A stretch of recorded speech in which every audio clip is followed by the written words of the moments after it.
As we reported last week, the Biden administration is expanding Trump-era restrictions on U.S. investment in some of China's high-tech companies. And one analyst is applauding the move. Writing in the Epoch Times last week, Shea said in part, quote, "This is as much a religious freedom and human rights sanction as a national security one." And Shea joins us now. She is a senior fellow at the Hudson Institute. Welcome back. Always so great to be with you. As we mentioned, you say this move is as much about religious freedom as it is national security. Tell us more about that. Why do you say that? Well, Tracy, the president emphasized in his executive order of last week that this is directed against the surveillance technology companies in China that are really targeting religious groups.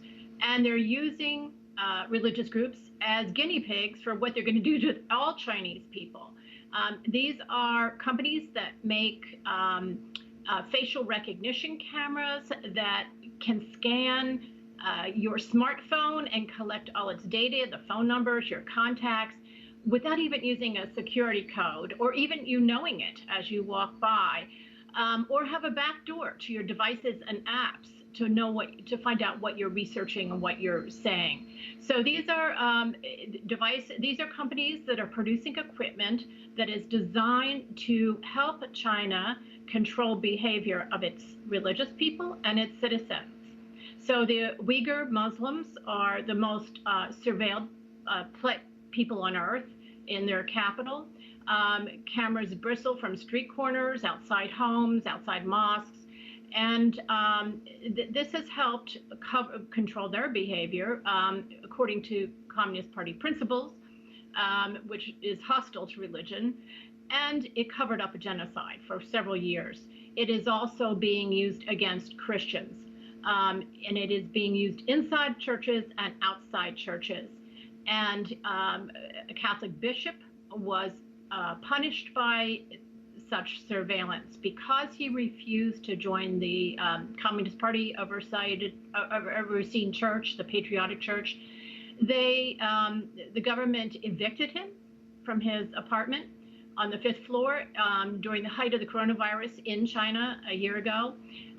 They then, under international outcry, let him back. He was sleeping in the doorway outside. They let him back, but shut off all his utilities, his running water, his heat, his electricity. It forced him to leave his ministry, to go home to his family, to his village where he came from, and just to pray in solitude. He said he could no longer function as a bishop under this. This was seen as so successful. These examples were seen as so successful by Beijing that they decided on May 1 to roll out these new religious affairs regulations that would impose this kind of surveillance, registration, and punishments and awards for the religious leaders across the country to all religions. Nina, we don't have a whole lot of time left, but I'm wondering, what else do you want people to know about what's happening over there in China? And what else, if anything, do you think the U.S. should do about what President Biden calls an unusual and extraordinary threat? Yeah, this is an unusual threat, and people should understand this because it's a bloodless threat and it's a silent threat. And Chinese are trying to, the Chinese government is trying to export this around the world to autocrats throughout the world so they will use it on their own people. China wants to control the behavior and narrative of its own people and wants the rest of the world to be controlled according to its dictates as well. And this is a method that they're going to use. So it should continue to be expanded. This is just the beginning. It's companies that are part of their military-industrial complex, and China is a threat that we have never seen before.